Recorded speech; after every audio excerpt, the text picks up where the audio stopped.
Bom dia, pessoal. Um prazer enorme estar com vocês aqui para mais um webinar. Hoje falando aí sobre o gerenciamento de acesso privilegiado para ambientes críticos. E mais uma vez comigo aqui, Marcelo Lau, especialista em cibersegurança, para nos ajudar a desvendar alguns mistérios da cibersegurança. Bem-vindo mais uma vez, Marcelo Lau.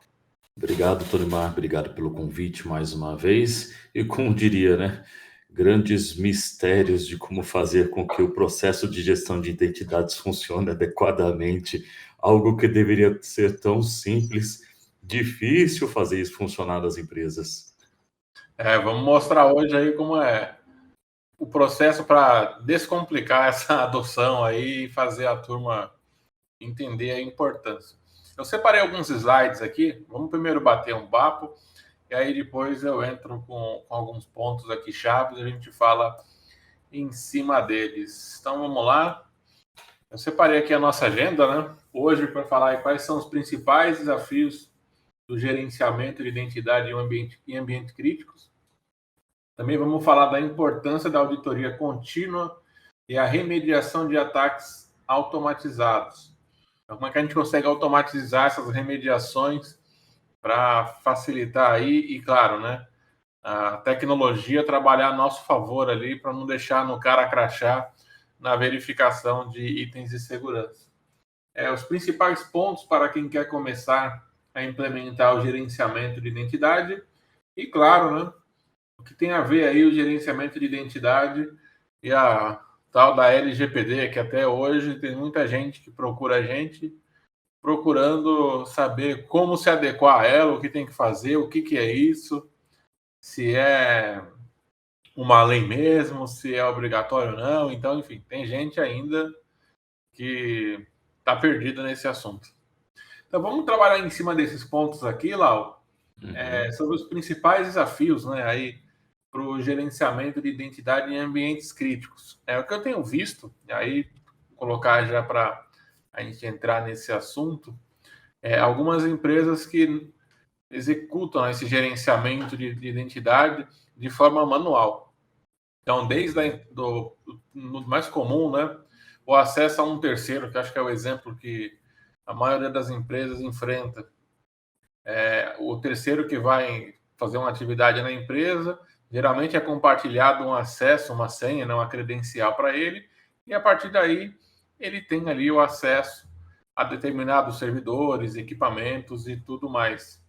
E a gente vê que a compartilhar uma senha, você já está dando uma receita de bolo na maioria das vezes de como que é o seu padrão de senhas para criação manual.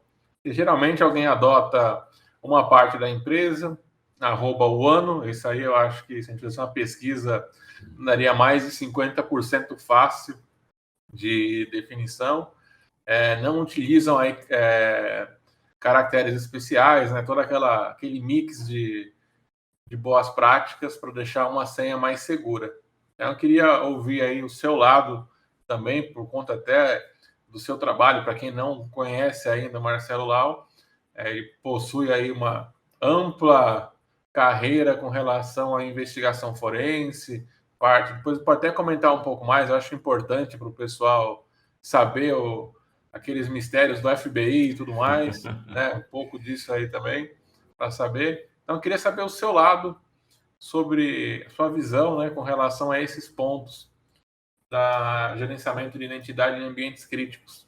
Bom, eu acho, Tolimar, que a gente tem que começar com uma questão importante que é o ciclo de vida do acesso a ambientes e talvez diferente do que alguns imaginam, você concede acesso para objetos que podem ser usuários humanos, que podem ser usuários sistêmicos.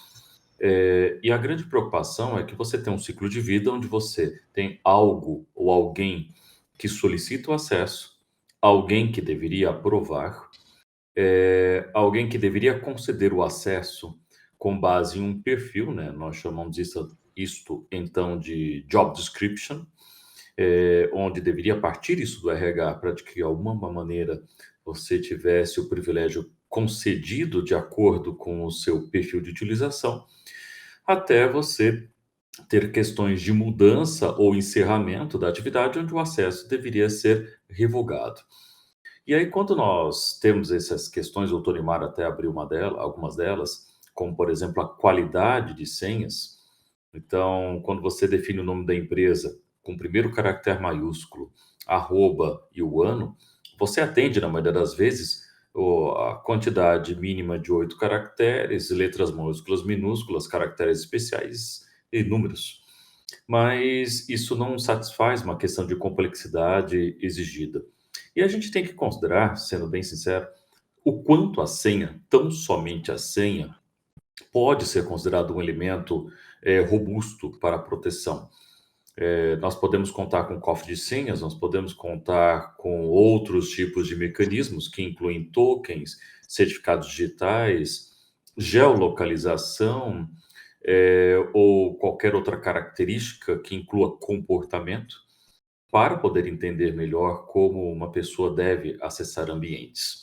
Então, quando nós tratamos dessa questão do gerenciamento de identidade, a gente tem que pensar que o usuário que pode vir a deter o acesso ao ambiente, ele tem que preferencialmente fazer um acesso individualizado, evitando o compartilhamento dessas credenciais, evitando, por exemplo, a disponibilidade de um serviço no momento que o funcionário ou indivíduo, a gente fala funcionário, mas pode ser funcionário, seletista ou não, podem ser terceiros ou prestadores de serviços, e por que não? Podem até ser clientes, dependendo da plataforma que nós consideramos.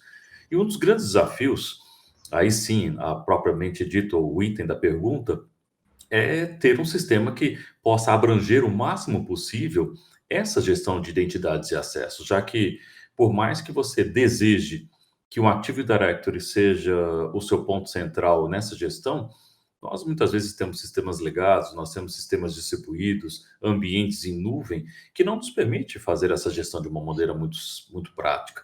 Sem contar aqueles que querem um perfil espelho, do tipo, que nem Michael Douglas em Dia de Fúria. Eu quero aquele hambúrguer que está lá daquele jeito.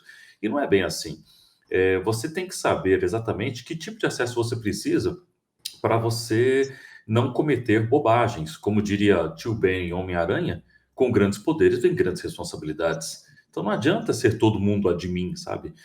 Isso vai fazer com que você tenha a facilidade, a conveniência, mas isso também pode trazer grandes problemas, como, por exemplo, sequestro de dados, que muitas vezes ocorre porque alguém invadiu um serviço de terminal services, aberto talvez indevidamente para a internet, com uma credencial de acesso não tão robusta, que tenha permitido um atacante invadir infraestruturas e instalações da empresa. Então, acho que, comentando esse item principal, Tonimar, acho que dá para depois passar para os outros com mais carinho, mas só queria falar de poucos problemas, tá, que a gente enfrenta. Não, perfeito. Até aproveitando esse gancho, eu vou avançando aqui. Hoje a apresentação ela vai aí e vai voltar aqui. Apareceu um bumerangue. Até coloquei aqui para a gente destacar alguns pontos para essa questão do controle, né, do acesso privilegiado, a questão da prática do Zero Trust, que é você não confiar em nada e ninguém, né? Então você é aquela pessoa desconfiável, ter o seu ambiente. E aí um ponto bem interessante, que é a questão de você fornecer um multifator de autenticação, até para ser um complemento da senha, porque a senha ou é ou não é, mas alguém pode descobrir a senha. Então, se tiver um outro fator, um complemento que vai falar, opa, realmente é ele ali. É igual um comercial que tem passado aí recentemente, onde tem várias pessoas ali, começa o nome, a idade, até chegar na identidade em si da pessoa ali, que é só uma única pessoa, né? Então é exclusivo. Então, coloquei alguns pontos aqui de etapas, né, como sugestão para a implementação do modelo Zero Trust. E aí a gente tem a questão do multifator e o single sign-on, que é algo importante, que você começa a criar barreiras de segurança, porém você tem um outro lado que é, será que o usuário ele vai conseguir ter vários acessos, né, multifator de acesso, e logar em várias aplicações? Porque hoje a gente loga brincando em 10 aplicações sem pensar em nada. Se contar e-mail, serviços dentro da organização e tudo mais, você tem que ter uma senha para cada um, a complexidade. Então, como é que você consegue juntar aí o multifator de autenticação e o single sign-on de uma forma que não tenham atritos entre eles, né? Outros pontos, né, com relação até à validação desse processo, né, de solicitação, que você comentou muito bem. Alguém solicitar o acesso a algo, ninguém acorda de manhã. Essa é uma analogia que eu faço, que ninguém acorda de manhã com a vontade de entrar num servidor crítico ou no equipamento de rede para fazer a modificação, porque acordou e fala, não, hoje eu vou logar nesse equipamento e vou trabalhar nele. Alguém pediu, alguém solicitou. Então tem uma série de questões. E um outro ponto, né, que é bem importante, a gente já vem trabalhando isso nas nossas soluções, é a questão do menor privilégio possível. Então, você parte do princípio que ninguém é administrador, até para evitar problemas como esse de roubo de senha e tudo mais, e a entrada de um malware através de uma credencial contaminada dessa, e o acesso just in time. Então, você só vai ter o acesso ao recurso no momento que você necessita, né, naquela janela de manutenção propriamente dita. E aí tem alguns pontos aqui, né, que são boas práticas aí com relação a desativar contas de ex-funcionários também, que às vezes o usuário saiu faz um ano e ainda tem a conta do usuário lá com os privilégios, e é só você chegar e logar, porque nem a senha mudaram, né, nem desabilitaram a conta. E a questão de monitorar, isso aqui a gente vai voltar depois. Então, aqui falando um pouco sobre essa parte, né, do fornecer o acesso sem atrito entre o multifator de autenticação e o single sign-on. Aqui eu vou pular essa parte mais técnica, porque a gente entra com relação a protocolos, a gente não vai se aprofundar muito nisso agora, mas claro, quem tiver um protocolo antigo utilizando na rede, está mais propício a sofrer ataques. Por isso a importância de se manter sempre atualizado também. Então, aqui alguns protocolos que a gente tem, aí uma série de outros. Antes que o pessoal já pergunte aqui para nós, essa apresentação vai ser enviada para vocês e a apresentação vai estar gravada no nosso canal no YouTube também, tá? Então, esse material que vocês vão receber depois.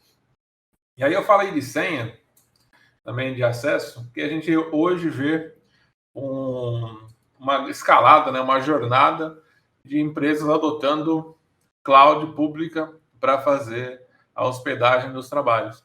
E uma delas, por exemplo, a Azure, da Microsoft, tem algumas boas práticas com relação ao AD. E aí eu comentei da senha por conta de um único exclusivo caso, né?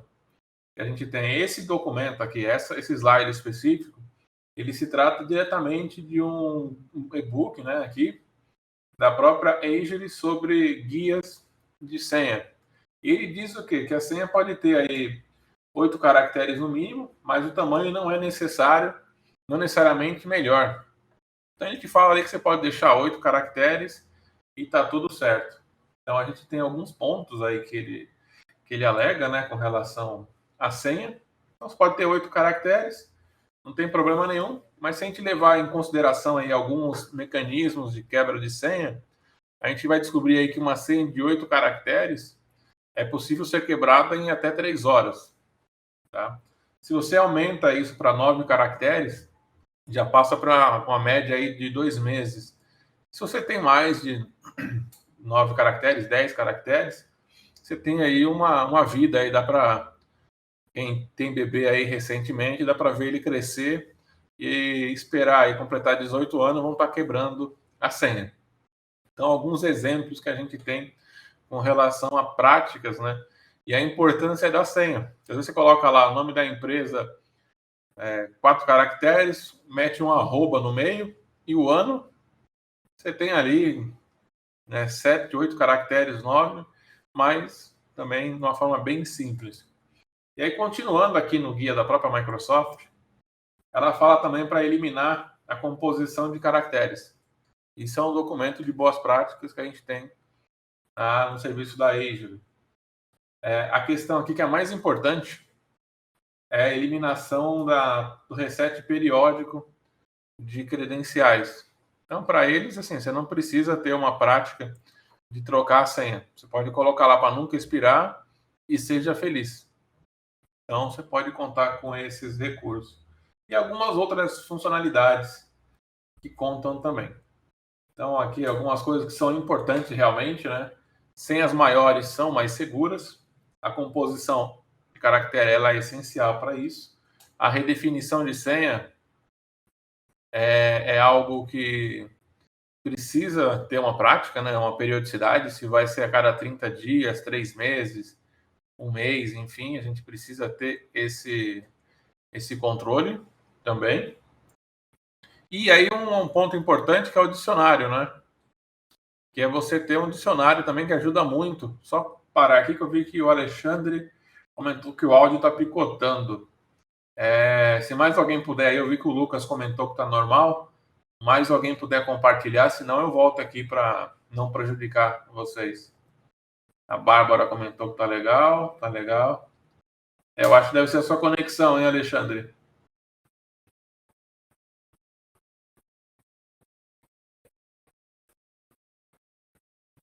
Bom, o Marcelo Lau aqui é café com leite, porque está na mesma sessão que eu, não conta.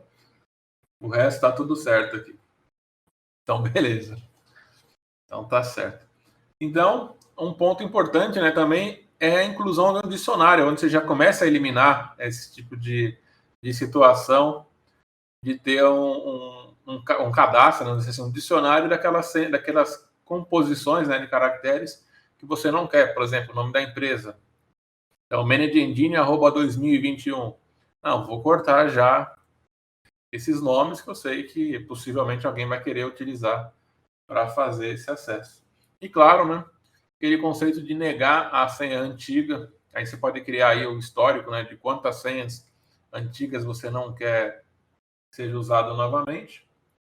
E aqui já é um modelo nosso, né, no caso do nosso AD Self-Service, com a possibilidade, né, aqui de dar uma forçada no modelo de senha e prover segurança sobre acessos críticos também.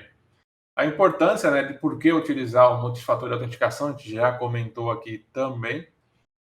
E aqui a gente tem os benefícios da utilização do multifator. Então, você tem uma segurança aprimorada, proteção contra roubo de credenciais, que o Marcelo Lau já comentou aqui também um pouquinho. Conformidade regulatória, né? Então, você já tem algumas questões aí que vão te auxiliar nisso. E uma forma simplificada de fazer essa implementação. Então, vamos voltar lá para o nosso topo aqui. Então, aqui alguns pontos, né, com relação à identidade que já facilitam bastante esse controle sobre o acesso, que não adianta eu falar, olha, entrou aqui o Fernando para fazer um trabalho aqui terceirizado, eu vou dar o usuário e senha para ele, admin, e vou colocar aqui como não expira a senha. A probabilidade do Fernando terminar o trabalho e continuar o usuário dele ativo na rede é possível. Se a gente fizer isso de forma manual, a gente acaba tendo essas possibilidades. E aí o próximo passo, Lau, aqui da nossa agenda é a importância da auditoria contínua e a remediação de ataques de forma automatizada. Se quiser fazer algum comentário também sobre o primeiro item, Claro. fica à vontade. Bom, na verdade, a questão da auditoria nos preocupa muito até, porque muitas vezes o que os sistemas armazenam e mantêm consigo são deficitários em função do seu tempo, né? Do seu tempo de retenção e da sua riqueza de detalhes. E isso eu me deparo muito quando eu executo as minhas atividades investigativas e crimes informáticos. Por quê? Normalmente as pessoas se preocupam com os logs somente quando eles precisam deles. E quando as pessoas guardam logs e não fazem nada, bom, primeiro, eles vão gastar com storage excessivamente, sem ter o benefício disso. E olhar os logs depois que acontece o problema, para mim é fazer autópsia. Autópsia a gente faz em gente morta. Então, quando nós levamos em consideração um processo periódico de avaliação de comportamento quanto aos acessos dos indivíduos, nós temos como identificar melhor se aquilo é um prenúncio de um ataque. E já digo a vocês, muitos acham que os ataques ocorrem somente por entes externos que exploram fragilidades ou obtêm credenciais.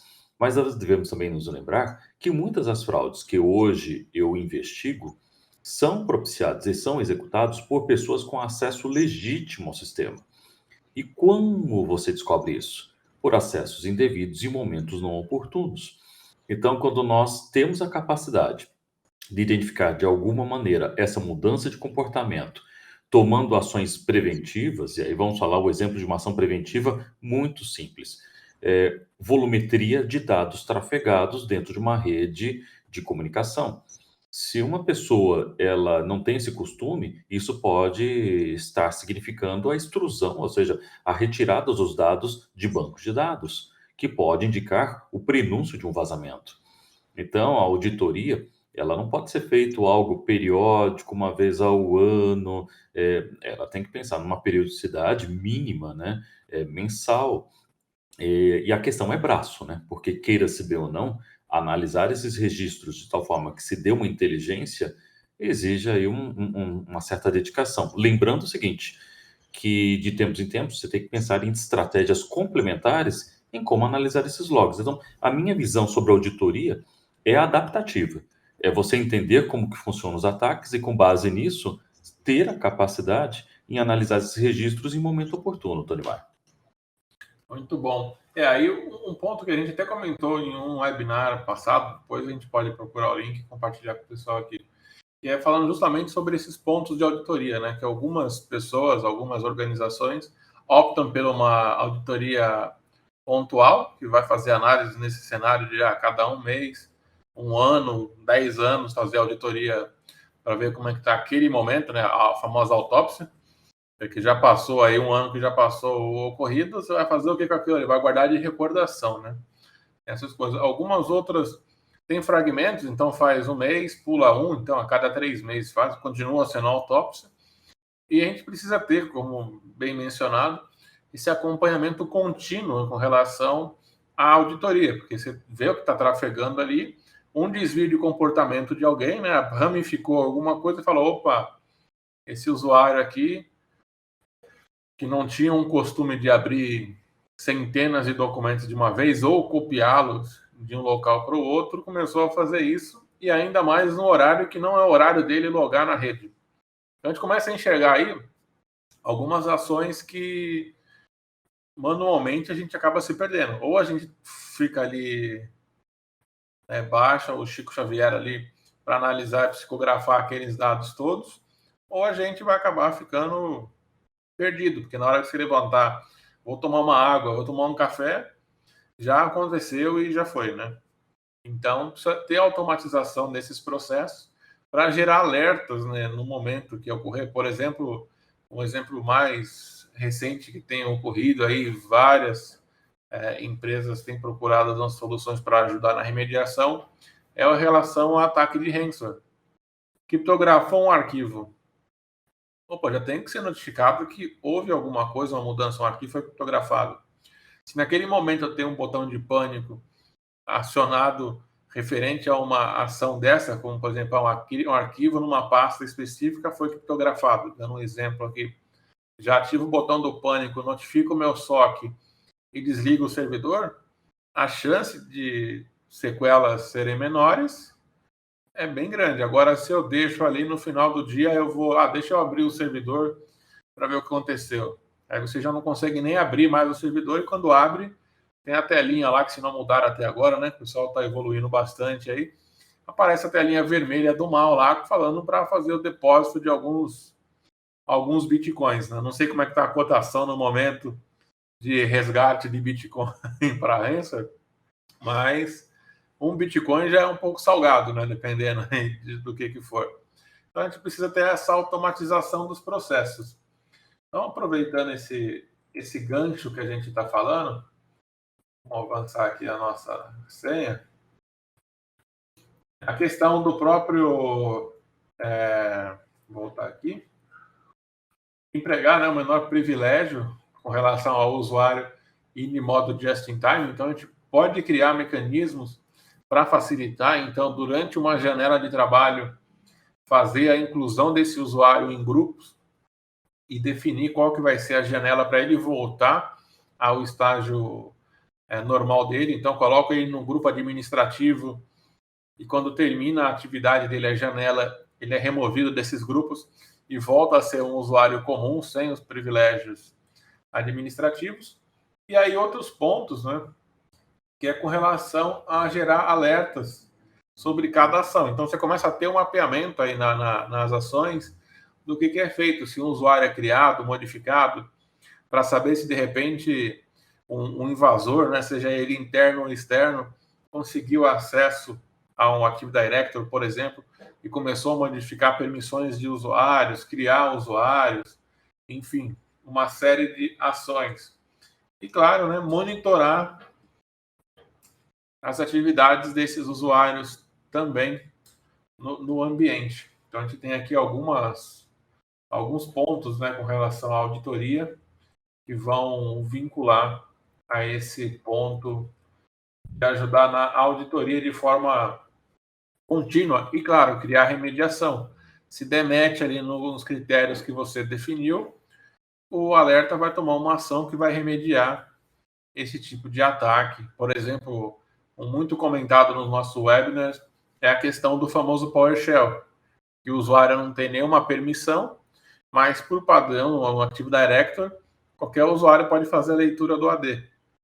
Então, quem impede ele de baixar da internet, né, de alguns sites com buscas bem simples, como executar um PowerShell para fazer a leitura da estrutura do Active Directory. Aí ele já puxa todas as informações com algumas variáveis para saber quem faz parte do grupo administrador. Já gera um CSV, estou dando a receita do bolo aqui, mas é fictício, hein, pessoal? Não sigam isso a fundo, não. Gera um CSV, chama uma outra aplicação que vai fazer o quê? Um teste de credencial em cima desse CSV. Eu acho que é assim que acontece, né, lá, mais ou menos, né, em alguns casos, né? Busca um dicionário, traz para a gente ali, bateu, aí a gente pega a junção de uma senha fraca, que tem lá um arroba 2021, ou um mudar arroba 123, ou alguma coisa nesse sentido, deu match na credencial, dentro do ambiente, ele vai conseguir fazer um ataque por ali. Então, a gente pode monitorar e auditar esse tipo de ações também, para prevenir esse tipo de situação nos ambientes que a gente tem e garantir de uma forma bem simples essa remediação. E, claro, saber quem que é o usuário. E aí eu acho que o importante é isso, é saber quem, quando, onde e tudo mais que a gente precisa ter. Então, esse é um dos pontos relacionados a essa parte de auditoria e importância. E agora, aqui caminhando para um ponto importantíssimo, que eu acho que você também deve ouvir bastante, por onde passa e as reuniões, é como começar, né? Quais são as dicas aí que a gente pode conceder para o pessoal que está participando com a gente aqui e ainda não tem uma prática bem definida? Qual que é aquele ponto inicial? Porque a gente sabe, é bom ter um cofre de senha, é bom ter auditoria, é bom ter vários itens de segurança para conseguir fechar ali, blindar o nosso ambiente. Mas para quem está começando agora a atenção com essa relação à segurança, quais as dicas que a gente pode dar aí como o caminho inicial aí dessa escada, vamos dizer assim, para subir nos degrau por degraus da segurança? Bom, Torimar, a questão começa com algo que talvez muitos até achem estranho. Começa com processo. Porque quando eu penso em fazer uma gestão de identidade, e aí eu até tinha comentado antes, começa com uma solicitação, uma aprovação, uma concessão, uma revogação, uma revisão, uma ação de auditoria. Todos esses processos, eles devem existir dentro da empresa.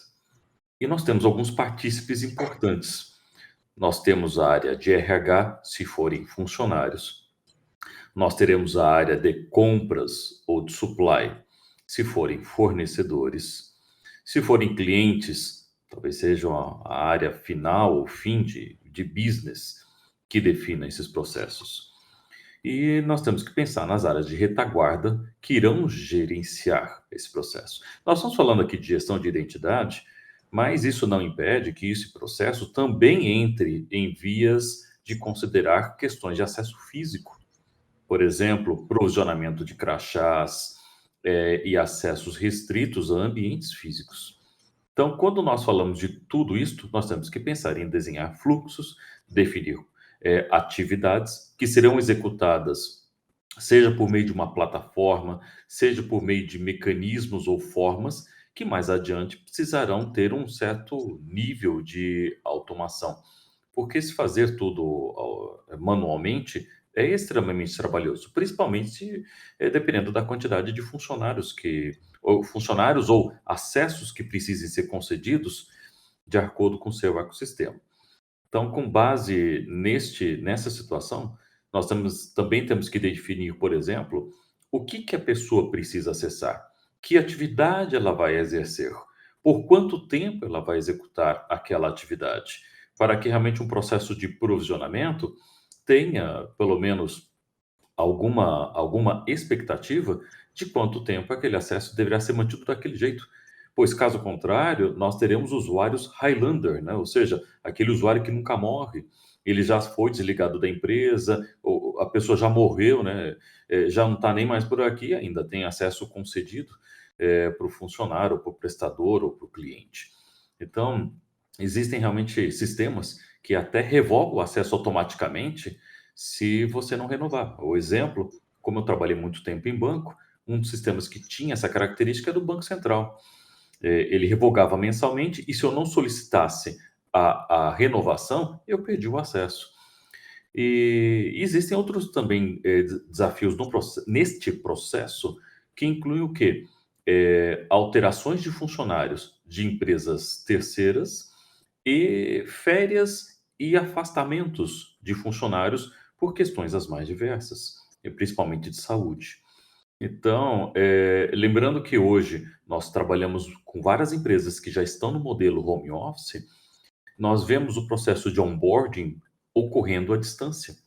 Então, nós temos que pensar que sim, há tecnologia que vai suportar tudo isso, mas se você não usar a tecnologia adequadamente, você vai cair numa situação que vão dizer que a solução de gestão de identidade é ruim.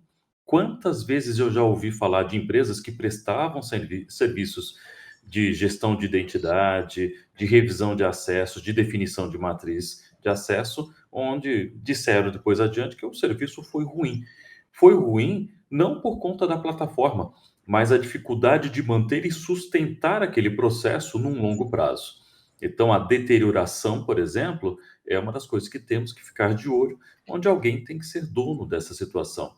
Então, Tonimar, além da tecnologia, você vê que eu puxei tudo para processo como ponto inicial. E a tecnologia, de fato, pode e deve complementar isso em algum momento. Não, perfeito. É legal esse ponto, né, sobre a questão de processos, porque às vezes a gente vê a adoção de tecnologias não alinhada, né, a processo, a uma política de segurança, por exemplo, da empresa, como esses pontos que se destacou muito bem aí sobre não adianta ter o ferramental tecnológico e eu não tenho o processo que vai garantir que qualquer usuário que for logar precisa ter uma solicitação de acesso. Um exemplo bem simples, né? O RH é importantíssimo, porque é onde você entra e onde você sai. Esse tem um papel assim que eu acredito que é um dos principais. É quem vai fazer o processo de onboarding e também o desligamento. Então você entra, dá o bom dia para o RH e na hora de sair o RH que vai, ou deveria, né, fazer o cancelamento do seu acesso, a revogação dele e tudo mais. Então tem um papel importantíssimo, não é mais aquela situação de solicitar para a TI, até pode solicitar para a TI, fazer a inclusão ou a revogação de um usuário, um desligamento e tudo mais.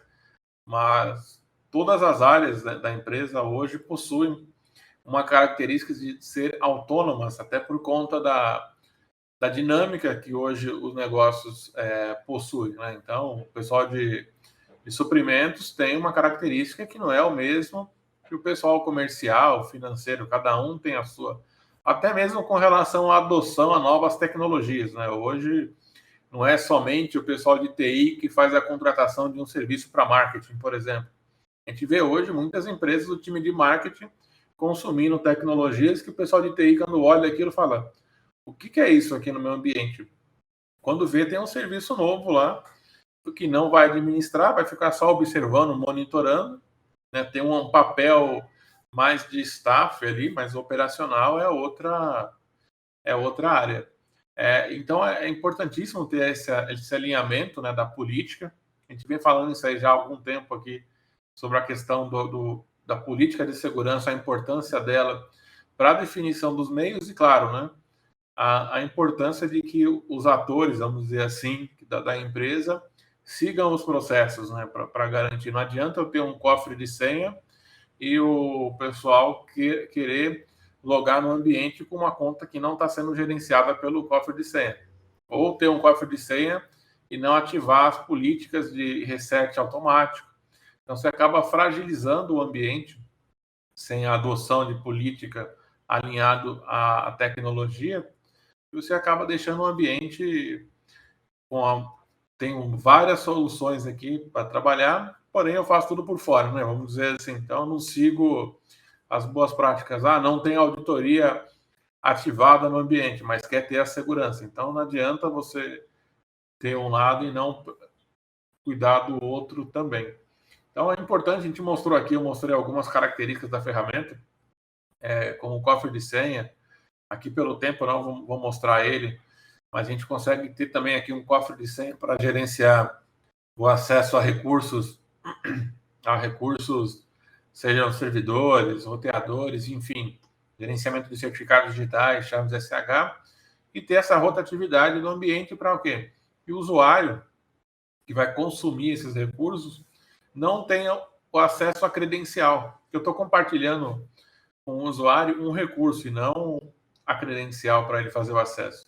E naquele momento, a credencial dele pode ter, ou uma credencial de serviço, a elevação dos privilégios.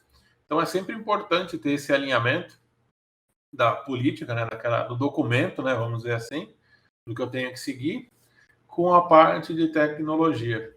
E aí, o último ponto aqui que a gente tem da nossa agenda é a relação aí do gerenciamento de identidade e a LGPD. Bom, Tonimar, quando nós falamos de dados pessoais, não devemos nos esquecer que o gerenciamento de identidades armazena dados pessoais do indivíduo. Não só o processo de gerenciamento de identidades, por exemplo, na concessão do acesso.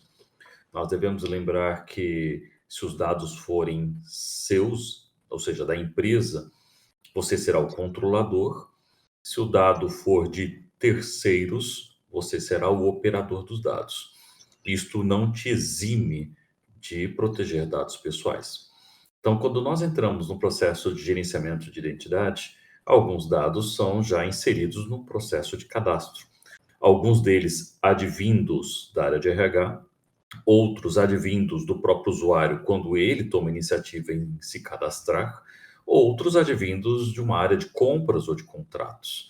E, claro, informações mínimas como nome, sobrenome, endereço de e-mail, telefone e outros dados de característica, sejam eles que te identifiquem direta ou indiretamente, estarão nesse processo de gestão de identidade.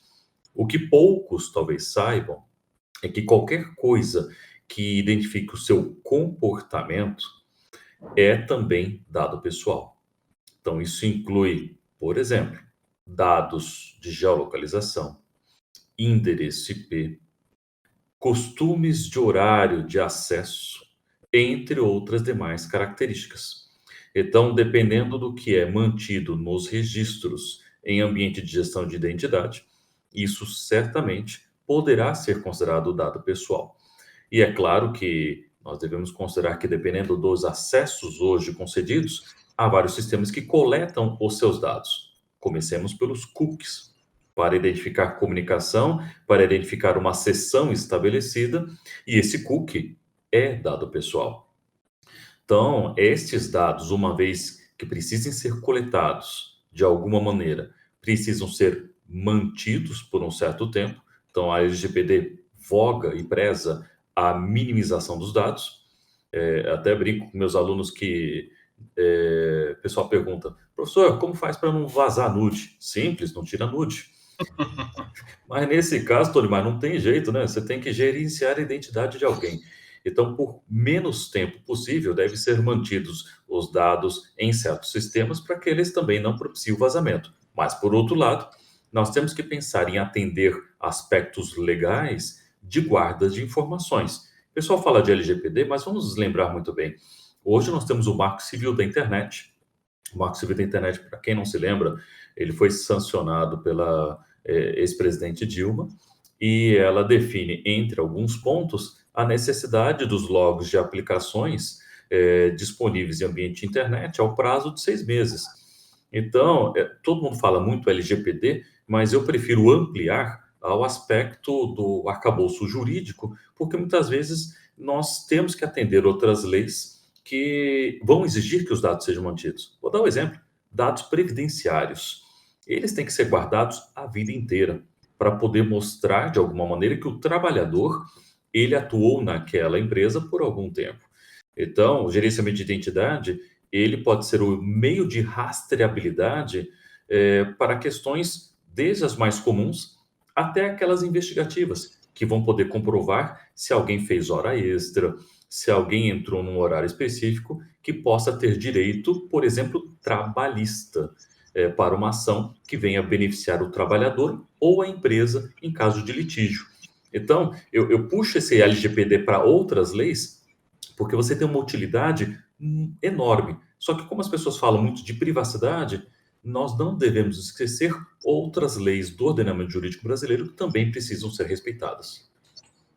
É legal esse assunto, porque eu não tinha a mínima noção com relação à parte das leis para turismo. Tem uma legislação específica para turismo. Então, toda vez que você vai para um hotel, você preenche aquela bendita ficha de entrada. Antes da pandemia, eu estava fazendo viagens aí, parecia a turnê de músico, então todo dia eu estava em um lugar, e às vezes eu voltava no hotel, após 2, 4, 5 dias, no mesmo hotel, para ficar hospedado. E eu tinha que preencher. Eu já conhecia todo mundo aí da recepção do hotel por conta da frequência que eu estava ali, já quase como morador ali, né? E toda vez eu tinha que preencher. E eu perguntei, porque eu falei, vem cá, já tem meus dados aí cadastrados. Não precisa só assinar aqui que eu estou entrando e saindo? Eu tinha que preencher de novo, de onde eu vim, de onde eu fui e tudo mais. E era sempre as mesmas informações, mas tem uma legislação, eu não sou a melhor pessoa para falar sobre essa parte de turismo, gosto de curtir o turismo, mas da lei em si. Então você tem que preencher aquela fichinha toda vez com as mesmas informações, que é uma forma que eles possuem ali de ter o controle, e é uma das legislações onde você tem que armazenar a informação por um período de tempo e tudo mais. Então me chamou a atenção, porque foi bem na época que a gente estava falando sobre, quando começou a falar da LGPD e tudo mais, e aí eu comecei a falar, nossa, toda vez eu tenho que preencher, pô, vamos automatizar isso, né? Só foi minha assinatura porque tem meus dados, já traz tudo impresso, a gente já pensa na automatização do processo a nosso favor, né? Pô, já sabe meu nome, tem meu CPF lá que eu fiz na primeira vez, já tem todos os meus dados, traz bonitinho, eu vou lá, só assino e acabou, né? Faço o garrancho lá de assinatura e tá feito. Não, tinha que colocar tudo de novo, idade, tudo mais, etc., para colocar as informações ali. Então é um ponto bem interessante esse com relação às legislações secundárias, né? Não sei se pode falar desse jeito secundário, mas paralelas, né, à LGPD, porque você tem a LGPD para abranger um aspecto aí com relação à privacidade, porém você tem na área da saúde uma série de regulamentações que tem que ser seguida na parte do turismo e outras áreas também. Então, esse é um ponto interessante, né? E a questão da gerenciamento de identidade junto com a LGPD. Surgiu uma pergunta aqui já com relação aos tópicos que eu tinha separado para a gente discutir.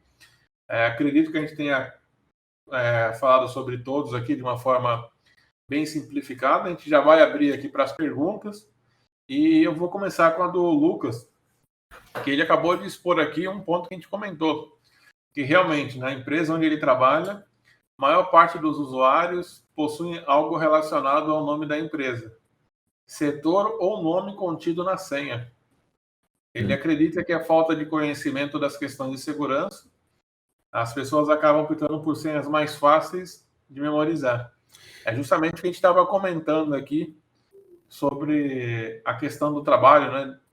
De você ter ali mecanismos de fortalecer a política de segurança, né? De garantir que o usuário não coloque essas credenciais mais simplificadas, mas sim ter aí alguns níveis de critério, né? Alguns critérios para definir, né? Essas senhas de uma forma mais segura, porque com certeza, Lucas, pode ter usuários aí que não são usuários, vamos dizer assim, meros mortais, né? Vamos dizer assim, mas que tenham privilégios a mais, que podem estar utilizando essas senhas fracas e na primeira oportunidade vem o problema. O que você tem a comentar sobre isso, Lau, aqui, sobre essa questão das senhas? Bom, eu acho, Lucas, é, que alguns aspectos podem ser, de repente, criados em seus sistemas, além das regras de formação. Isso inclui, por exemplo, se as pessoas usam parte do nome da empresa, como senha, eu faria uma crítica, de repente, nos sistemas, se eles permitirem, ao identificar esses caracteres inseridos, impedir o uso dessas senhas, informando ao usuário que essas senhas são senhas de baixa qualidade. Da mesma forma que a gente cria as policies dentro de um processo, dentro de um Active Directory, que algumas dessas policies elas permitem identificar tamanho de senha, complexidade, entre outras, talvez você tenha que pensar em alguma interface intermediária que faça essa crítica para poder dar essa resposta para o usuário, talvez até através de scripts, de tal forma que isso possa ser colocado. Isso do ponto de vista técnico. Do ponto de vista de usuário, a gente tem que realmente garantir uma conscientização. E conscientização tem que ser feita de uma maneira prática, não técnica. Ou seja, de uma maneira simples, de tal forma que a linguagem chegue a todos. Aqui, Lucas, você está falando de situação de funcionários que pedem que as senhas, ou utilizam senhas de fácil memorização. Mas se vocês já se depararam com gestores, donos de empresa, conselheiros, estes usam senhas que às vezes eles pedem para que não sejam inspirados. Então, nós temos uma situação muito negativa. E nesse caso, não adianta a tecnologia, porque eles vão exigir que a tecnologia ela seja bypassada por regras menos seguras. Então, como que você faz? Conscientiza, né? Cria maneiras do pessoal se engajar, dê premiação para as pessoas, cria um ecossistema para essa questão. E detalhe, crie responsabilidade. Se o indivíduo, de alguma maneira, vier a facilitar, por imprudência ou imperícia, uma ação que pode gerar aí um problema legal, você pode responsabilizá-lo de acordo com o previsto às forças da lei. Mas nada evita algo nesse sentido se você também não tiver uma política de segurança, processos de orientação, pois o funcionário ainda pode alegar que ele não foi devidamente orientado acerca de uma criação de uma senha de qualidade. Então, a tecnologia é importante, mas o lado periódico de relembrar o usuário é necessário.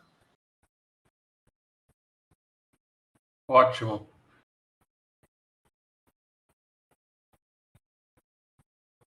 Ele acabou de comentar aqui também que realmente é como falaram.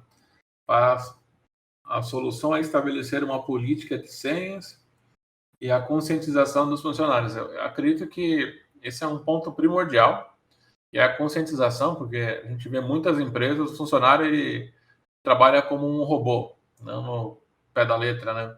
Mas ele entra, executa a parte dele e vai embora. Em muitas empresas a gente não vê o porquê que ele está fazendo aquela função, aquela atividade, e qual é o impacto dele na, vamos dizer assim, na engrenagem da empresa, né? Se ele tiver com uma senha fraca, o que ele pode causar, não só para ele, mas para o resto dele? É aquele exemplo do do Tropa de Elite, quando o soldado está lá no treinamento, está começando a dormir, o capitão vai lá e coloca para ele a granada para ele segurar. Aí ele sabe da importância que ele tem, que se ele fizer algo errado e dormir, vai explodir todo mundo. Então, a importância da senha é essa, né? Você tem que garantir ali a credencial para evitar que outros problemas aconteçam no ambiente. Então, a gente dando alguns exemplos com relação a filmes e tudo mais, mas é um exemplo para trazer aqui para a realidade do impacto, né, das pessoas se conscientizarem do quão importante é o papel dela dentro da engrenagem da empresa, seja a área que for. Se tiver comprometida a credencial, é uma porta de entrada, né, trazendo aí para o nosso mundo da tecnologia, onde o malware pode achar outras brechas. Se uma das brechas é uma senha fraca, quem garante que no ambiente aí com 100 usuários eu não vou encontrar aí uns 20% de senhas fracas? Não sei, estou chutando o número aqui, mas vamos potencializar isso daí para fazer uma análise melhor. A gente vai ver que por aí começam as brechas. Aí acha um acesso que um usuário que tem ali um acesso a um compartilhamento que está como Everyone, e aí começa toda aquela história que a gente sabe onde vai dar, né? Então, um usuário que está com uma brecha já abre a porteira para os malwares no ambiente. Perfeito.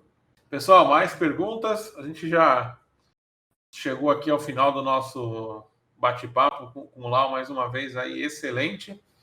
E aí ficamos à disposição para as perguntas de vocês aí. O Lucas, espero que a gente tenha respondido, ajudado também. É importantíssimo ter um plano uma política de segurança e começar a segui-las, né? Eu acho que só vou comentar com todos que talvez não me conheçam, nem todo mundo de repente me conhece, mas hoje eu sou responsável, diretor executivo da Data Security. Eu coordeno, também tenho um pé acadêmico, então hoje eu coordeno o MBA em Cibersegurança na FIAP. E depois, para quem quiser até dicas sobre algumas questões em relação à segurança, eu deixo aqui o meu site pessoal, que contém, inclusive, alguns trabalhos acadêmicos, algumas matérias, entrevistas televisivas, que normalmente eu falo sobre segurança. E quando nós tratamos desse tema, o nosso objetivo é simplesmente evitar que ocorra o leite derramado. Então, quando vocês trazem questões que são problemáticas para a empresa, vocês têm essa noção e essa consciência que isso é importante.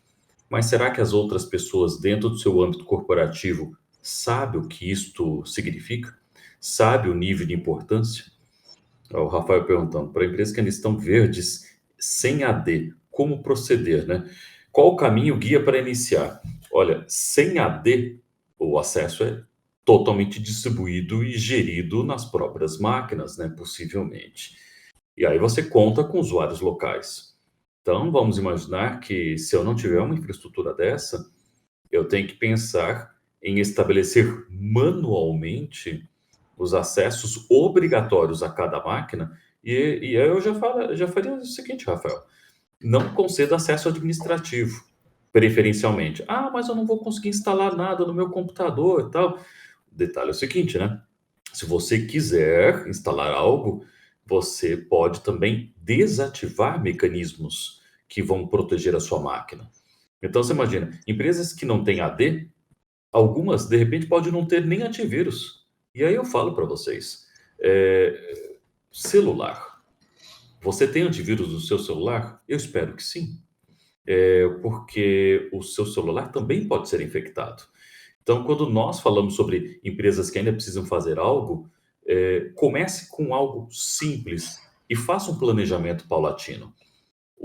Ter alguma coisa de segurança é melhor do que não ter nada. Mas a questão é, posso evoluir paulatinamente? E como vocês vão evoluir? Mostrando para a alta administração, para a área de negócios, que o que você está fazendo tem valor. Caso contrário, se você não é capaz de demonstrar aquilo que você faz dentro do dia a dia, evitando problemas, nunca as áreas de negócio ou a empresa irá investir no seu trabalho em proteger sistemas e respectivos dados. Ótimo. Eu vou responder o Rafael já, só para responder aqui o Gabriel, que a dele é mais rápido. A gente vai disponibilizar os slides, a apresentação vai estar no YouTube, nosso canal, e os slides vão depois ser mandados pelo time de marketing para vocês aí a apresentação. E, Rafael, você que está sem AD por enquanto, tem uma ferramenta, dá uma olhada aí no Desktop Central, tá? Que você vai conseguir fazer o gerenciamento dessas máquinas que provavelmente deve estar em Workgroup.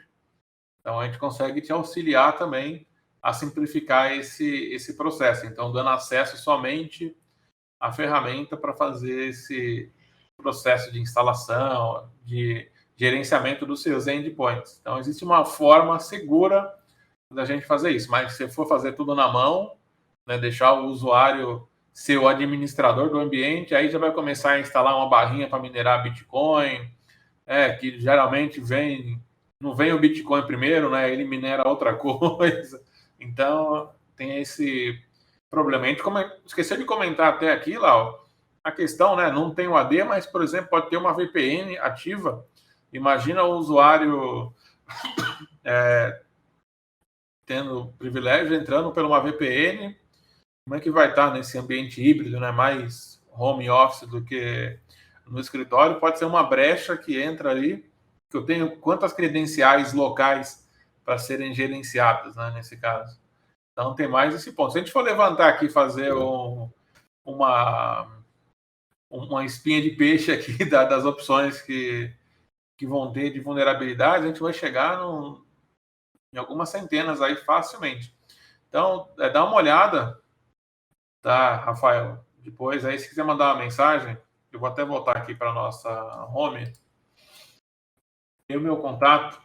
Pode mandar um e-mail e a gente passa o material para você do Desktop Central, para você já começar, pelo menos, a gerenciar a segurança desses seus endpoints que estão de forma aí fora da rede, né, do Active Directory, e conseguir fazer um gerenciamento e garantir a segurança deles, fazer um hardening para auxiliar vocês nesse processo aí de começando aí, sair desse verde e amadurecendo a parte de TI, tá bom? Vai ter ali meu contato, só enviar que a gente auxilia você também. A ideia nossa aqui é descomplicar essas situações que vocês trazem aí, como esse seu caso que não tem AD também, tá bom? Mais perguntas, pessoal? Senão a gente já vai encerrar por aqui e preparar o próximo webinar aí que a gente vai ter na semana que vem. Já para trazer mais conteúdo para vocês. Vamos esperar aqui contar até 10, vamos ver se surge mais uma pergunta. Espero, né, que tenhamos respondido aí, trazido um conteúdo para vocês aí que tenha ajudado no caso, principalmente aí como comentado pelo Rafael e o Lucas aí, já dá uma visão, né, do que seguir, né, de alguns pontos para fazer esse degrau e tudo mais. Deixa eu pegar aqui para você o canal do YouTube. Vamos lá. Vamos lá. Hoje eu acabei esquecendo de compartilhar com vocês. Pronto, nosso canal no YouTube está aí. E aproveitar e passar para vocês o nosso blog também, que tem bastante informações, não só somente aos nossos produtos, mas também outros pontos sobre TI também. Vale a pena ajudar vocês. Tá bom? Então, pessoal, por hoje foi isso. Tonimar, seus dados não ficaram expostos quando preencheu as fichas no hotel? Olha, Manuel, sinceramente, aquele ataque que teve do Hotel.com, se eu não me engano, alguns anos atrás, meus dados vazaram por lá. Então, depois daquilo, fazer o quê, né? A gente hoje não tem muita como fugir disso, infelizmente, né? A gente tem que tomar os cuidados com acesso a sites, mas a gente também tem que ver o que acontece do outro lado e a gente acaba ficando exposto por conta desses problemas. Mas eu sofri vazamento de dados já, com relação ao hotéis.com. E o engraçado que foi justamente quando eu voltei, né? Eu fiz uma viagem para o Uruguai e para a Argentina, e um mês depois que eu voltei, pum, deu a notícia de que o hotel.com tinha sido atacado e tinha os dados vazados, Marcelo. Olha que maravilha. Então, nem deu tempo de cancelar a conta, tá? Mas Terrível. sofri esse ataque aí. Então, fui vítima. Tá? Então, não tenho nenhum problema de falar. Acho que a maioria de nós aqui possui contas em vários serviços e, infelizmente, vamos ser aí vítimas de alguns casos. Agora, você pensar muito bem, Manuel, o hotel, fugiu o nome, Marriott, ficaram 4 anos para descobrir que estavam sendo atacados. Então, imagina 4 anos de hóspedes passando pelo hotel. Imagina o volume de dados que foram vazados nesse caso aí, que foi, acho que por volta de 2016, se eu não me engano. Eu não lembro de cabeça a data. Mas ficaram 4 anos para levar em consideração. O Rafael comentou aqui que conhece um plano de saúde que exige que cada consulta seja anexada uma cópia do documento pessoal RG e CNH. A gente vai ver vários exemplos. A gente entrar aqui, né? Por exemplo, você chegar numa farmácia, é muito comum a farmácia te pedir o CPF para fazer um cadastro. Então, já é uma forma de coletar dados pessoais. Quem nunca recebeu, né? Quando vai numa farmácia e dá os dados pessoais, recebe depois propaganda por SMS, algumas até já por WhatsApp. A gente comentou em um exemplo no webinar passado nosso com o próprio Marcelo Lau, a questão de serviços, né, de malware as a service já, como o próprio ransomware. Então, você paga um percentual, né, Lau? Você paga do serviço. Então, você faz um plano ali, um plano básico, 15%, 20%, não sei quanto que é. Você consome o serviço e deixa ali o percentual para eles. Então, a nossa parte como responsáveis aí por segurança de tecnologia, pela parte de infra e segurança e tudo mais, é garantir o quê? A redução desse risco para nossas empresas. Então, é a adoção de uma política de senha, uma política de segurança que mitigue, né, e consiga reduzir esses riscos para a nossa organização, mas sempre vai ter aquele percentual de risco. A gente acredita que nunca vai zerar isso, porque da mesma forma que estamos trabalhando para reduzir isso, tem alguém do outro lado trabalhando para descobrir brechas novas. Então, é aquela briga eterna, né? Alguma consideração, Lau? Não, eu diria que hoje já colocamos temas o suficiente para o pessoal refletir. Agora, com base nisso, é saber quais são os planos de ação aí de cada um de vocês que nos assistiram, para saber o que vocês podem mudar no seu dia a dia, na sua empresa, para melhor. Eu diria que agora parte de vocês essa responsabilidade. Muito bom. Bom, mais uma vez, Lau, muito obrigado pela sua participação. Como sempre, enriquecendo aqui e ampliando os horizontes aí para a turma, para dar uma refletida no que tem que ser feito. Agradeço a todos que ficaram com a gente aí até agora, prestigiando a apresentação. Foi um prazer enorme estar com vocês aqui, mais um webinar. E se cuidem aí. E isso aí, Manuel. Obrigado e esperamos até a próxima com vocês. Lau, um abração. Um abraço. E até breve. Até breve. Tchau, tchau, pessoal. Tudo bom. Tchau, tchau. Um abraço. Tchau, tchau.